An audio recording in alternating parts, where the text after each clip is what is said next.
She was married and had one child and went to Auschwitz, unfortunately.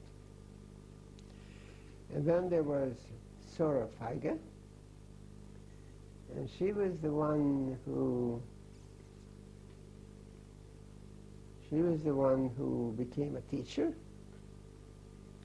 And when she became a teacher, she got a job, and she was getting monthly salary. Things improved in the house because she turned her earnings to the family, and things were much better once she started earning a living. And then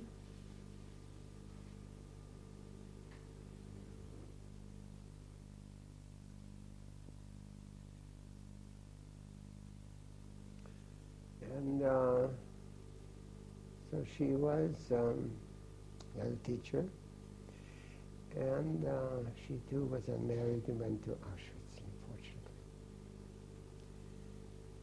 and died there because she was helping my sister-in-law, my oldest brother's wife, with her children, because otherwise she would have probably been saved. But anyway, that's how she perished in Auschwitz, unfortunately.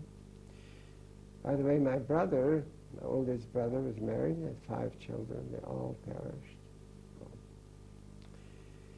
And then came I. So you had 2 married Yes. brother and a sister? Brother and a sister. You didn't mention your younger brother? Now I'm coming to him because I was next. I was the 6th one, born in 1920. And then I had a younger brother, 3.5 years younger than me. So the difference between the youngest and the oldest was 20 years. Same mother and father. And he, unfortunately, also died before the war, 37 or 38. Also a disease of some kind that I don't know what it was. So maybe the older brother had also that disease? No, I don't think so. I don't think so. Because there was a big difference in age and in time between them. But it was a terrible tragedy when the first brother died, and I remember my mother never, she was just so devastated. She, all those years, I remember, she was always, Arden Hersh, at every opportunity. I didn't remember her smiling ever after that. It was always, she mourned this death. And then, of course, the death of the sister and the other brother. And my father died in 1937, also before the war.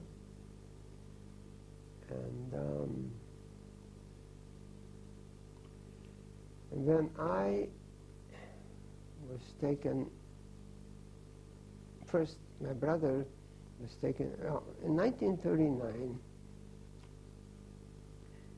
yes, Hitler was of course in power, and he broke up Czechoslovakia. But before that, I have a few questions. Yeah. Still, we're talking about the time before the war. You had grandparents, uncles, aunts. Oh yes. From both sides in your Both hometown? sides, yes. In your hometown? No, not from both sides. From my father's side, it was, they were all uncles.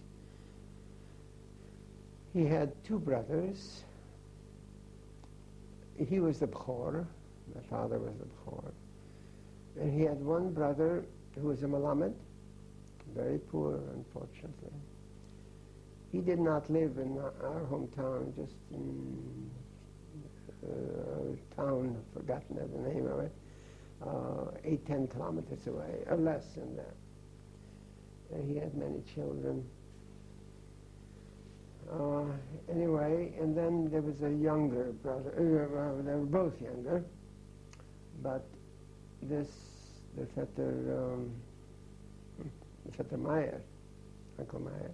He was the Melamed, great Talmid Chacham, never poor. And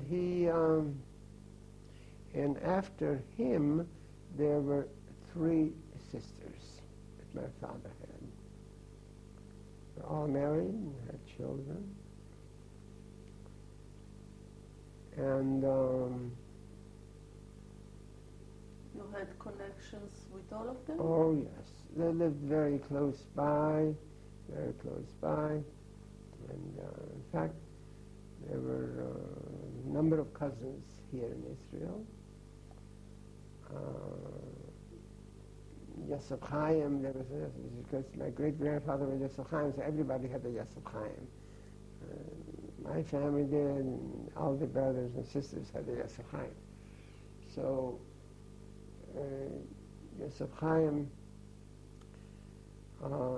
my father's youngest brother's son, he survived and he came here and he lived in Cholon. He just died a couple of years ago. And then one of the sister's children,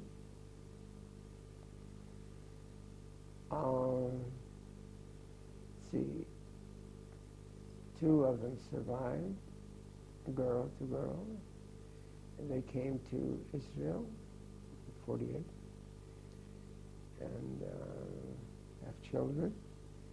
They were both in kibbutz Kfar HaMakabi, the girls. But their children left the kibbutz and they're all, the oldest cousin, this is this Heidi, is her name. She is still alive. She's a couple of years younger than me. The younger one, Tamar, she passed away a couple of 2-3 years ago, and she has 3 children, Gedera and someone else. As a child, you used to meet them, Oh, the whole yes. family, Oh, every yes. Saturday? Not every Saturday, but quite often. We were one family, You used to go to your grandfather on Yes. Saturdays? Well, let me just say, we lived just a few steps away in a way. So, of course, we used to visit them quite often. And to tell you as to how geographically how close we were, I'll tell you this story.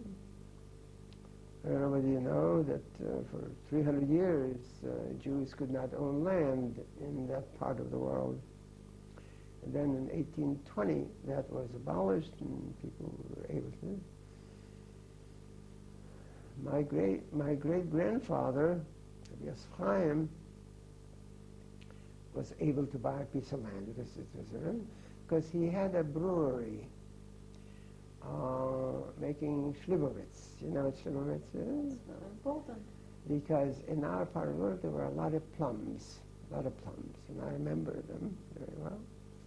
And he was able to making whiskey and became not wealthy, but much better off than many of the others. And he was able to buy some land. He bought a piece of land here, a piece of land there, and gave each one of his children a piece of land. And as they got married.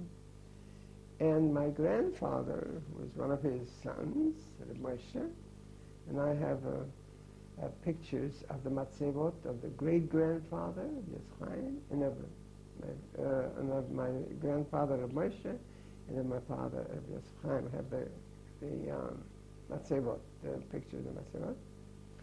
Anyway, we got a piece of land. No, the grandfather got one of the pieces of land that my great-grandfather bought. And then of that land, a quarter of it, my father got from his father. There were some arrangements there made, so on and so forth. So we lived there, and just a few steps away, my grandfather's house was there, and one aunt and her family was there, and we were here.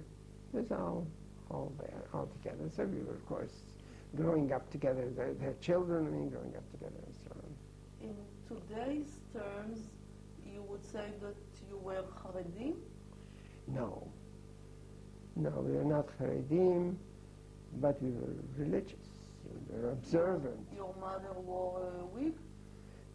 Yes, she had a wig. She had a wig, I remember it, and she wore it very seldom. She's just a tichel. You know what a tichel is? A scarf. A scarf, yeah. A scarf, not a handkerchief, scarf. That's what she wore. And no hair. No hair. The hair was cut just like the men were cutting their hair. But she had a sheitel, I remember. It was stored there for some occasions, and I never remember seeing her wearing it, but it was there. So, as a child, you had the obligation to go with your father every Saturday to the synagogue? oh yes. Oh yes, there was such an obligation, and there was such a desire, too. I don't know. There was no desire to play football sometimes? No desire to play football. Not in our part of the town. We had no time for that. I never developed a desire for that to this day. I don't watch it. No sport at all? No sport at all. There was no time for that, no. There was a cheder in school, a cheder in school, a cheder in school, And did you or your parents have, or someone of your brothers, sisters, had a Gentile friend? No, did not have friends, no. But there was one teacher, well, in this public school, there was only one teacher. It's interesting to describe it. There was a large room, but all grades were in the same room. Grade 1 here, grade 2 here, grade 3, and he was, and they were all there. And when he was teaching the first grade for half an hour or whatever it is, they listened. Then he gave him some work to do, and then he stepped back and taught the second grade and the third grade. So how many brothers and sisters you were at the same time? The same time? Well, I just, my youngest brother and I, and not my older not my sisters. They were already past that. So we were there, and that's how we learned, whatever we learned. So you wanted Oh, to yes, say I want to tell you about the teacher? friends, yeah. This teacher was a family man. He had children. Excuse me, and yes, we were friendly with that family. She, the teacher's wife, was also a teacher. And, unfortunately, this teacher was an alcoholic, and he used to beat her, his wife. And I remember hearing she used to come to, and was complaining to my mother and telling her what he did to her and so on and so forth. So, and yes, we were friendly with their children. We were friendly with their children. They influenced your sister to become a teacher? I don't know whether that's where it came from or not. It could have, but I don't know. It could have. But as I said, my father was very anxious to see that we all got an education. And it was obvious that all the boys are going to yeshiva. Yeshiva, yes. But also, your father thought that you should have an occupation? Yes. Well, an occupation, not a trade. We did not have a trade. There were some, of course, some families who saw to it that they became tailors or shoemakers or things of that sort. No, not in my family. As I said, the oldest sister was just in the house, and she died at a very early age. Then the second one got married and had a child. And the younger one became a teacher. Now, when I came of age, when I finished middle school and decided that I should go to high school, so I did. And what we did, the way he arranged it for me, you see, school was in the morning, just a half a day. In the afternoon, I went to yeshiva, right there in the same town where I went to the high school. It was like that during the elementary school, the middle school, and high school? High school. All yes, the time? it was that pattern, that's right. So I did go to yeshiva, not full time like my brothers did. I did not go to Unsdorf, but I was in yeshiva, yes. So only you and your sister finished high school? That's right. My youngest brother also did go, but he did not finish because he died at age 16 or so. But yeah, we finished high school, just the two of us. You said that you were a poor family. That means that you didn't get new clothes and shoes in Pesach and Rosh Hashanah? Not regularly. You only got it when we needed it, and it was totally torn, But here and there. But we were a happy family. I mean, you got something new, or always from your older brothers? Well, I couldn't get from my older brother because they were so much bigger, So no, it was new. It was new. Yeah, I remember there was a store in town where they used to buy material and then take it to the tailor to make a suit. I remember going to the tailor and having a suit made periodically, not necessarily every Pesach, like some people who could afford it did it.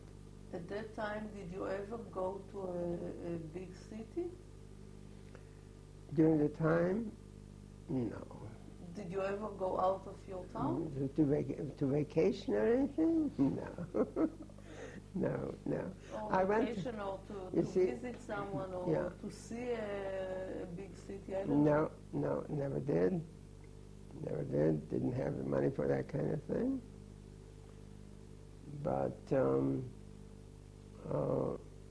my mother's father lived about 10 kilometers away in another town, so I shouldn't say used to. I remember being there twice in my life. Maybe I was there more than twice, but twice I remember. And he too was a poor man. He lived in a thatched roof house. You know what that means? Straw roof. And I remember when I was there, a young boy of 7 or 8 or whatever it is, and while my mother was visiting with her father, I was pulling the straw, because I could reach up and pull it. And one of my uncles came, "Hey, don't you do that." What was your mother's tongue? My mother's what? Tongue. Your first language? Oh, Yiddish. We all spoke Yiddish. And besides that? No, and they also spoke the Russian. It was not Russian. It was Ruthenian. a dialect of the Russian, Ruthenian.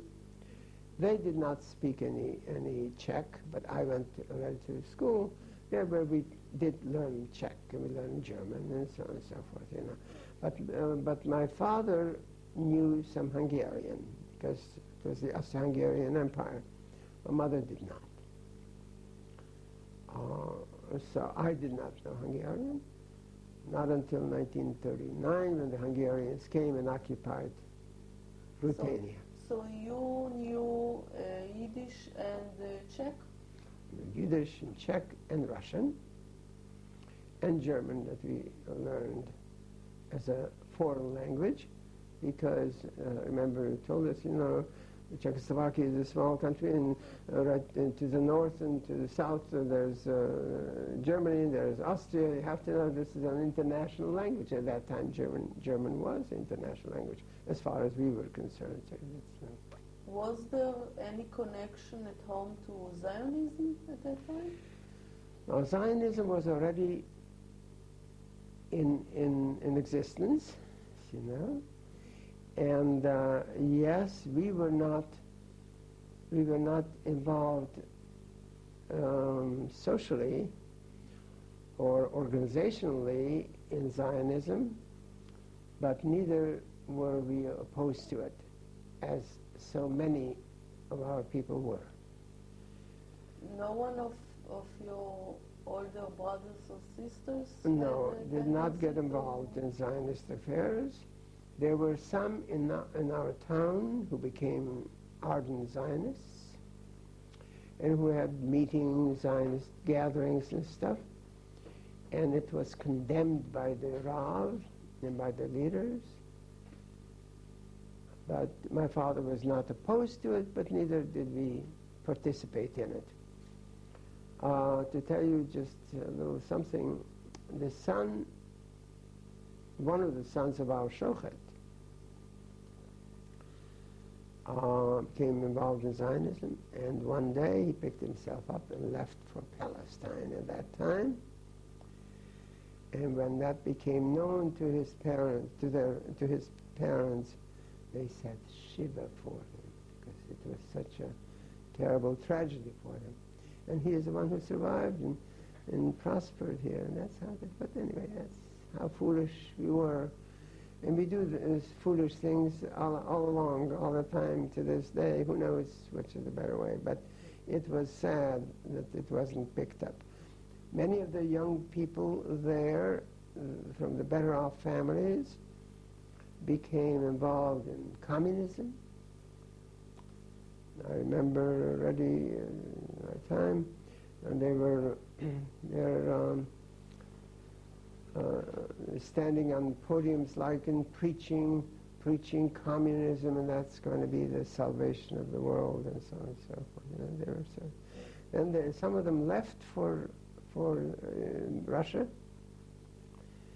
and wound up in the Gulag and never prospered.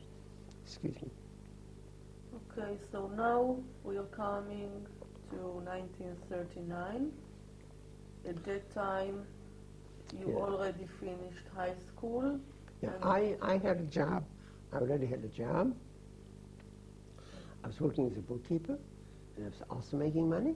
So I also helped my mother, because my father had died already. At that time, you were your mother, your older sister, and you at home? That's right.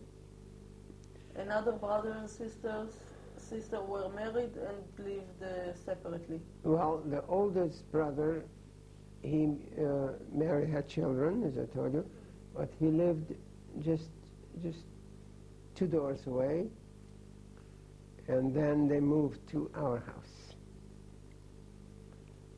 So they were part of the family. And the sister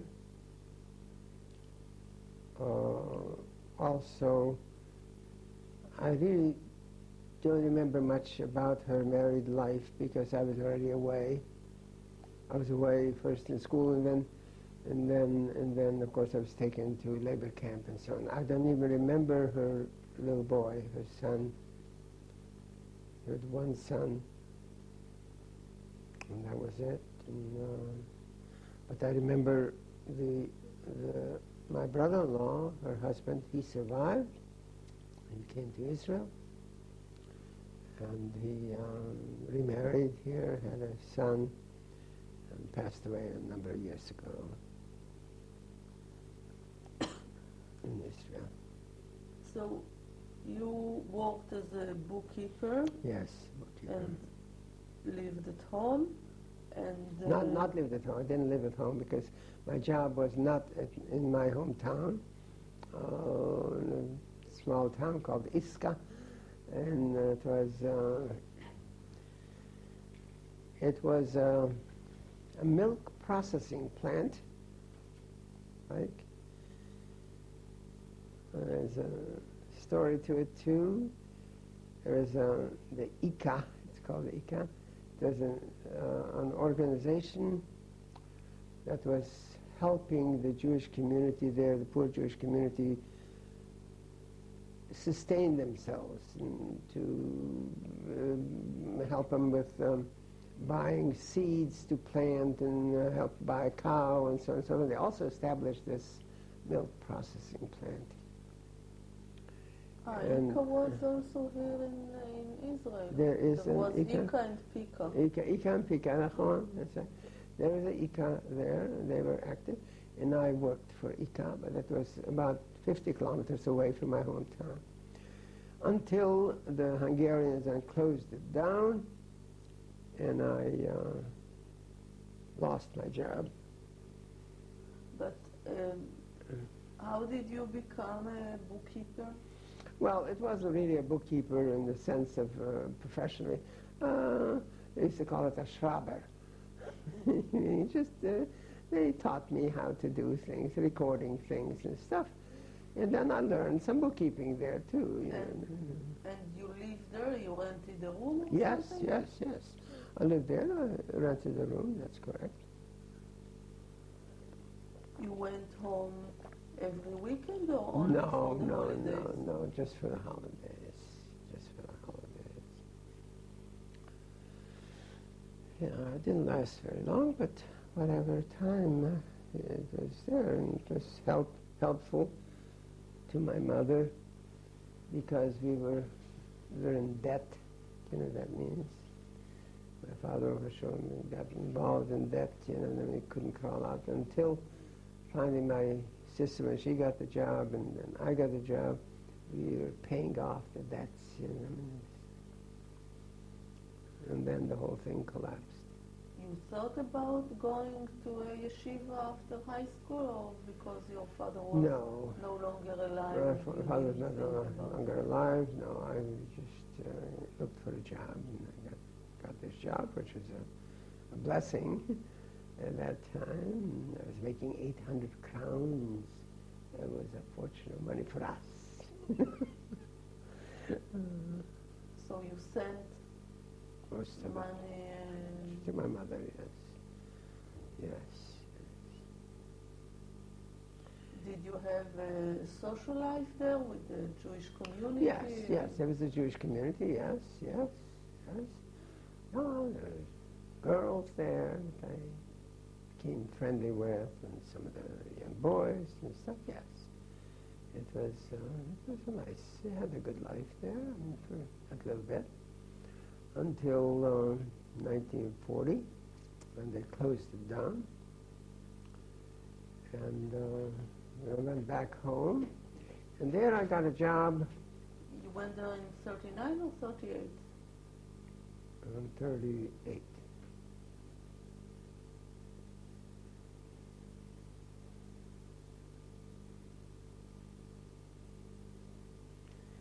And then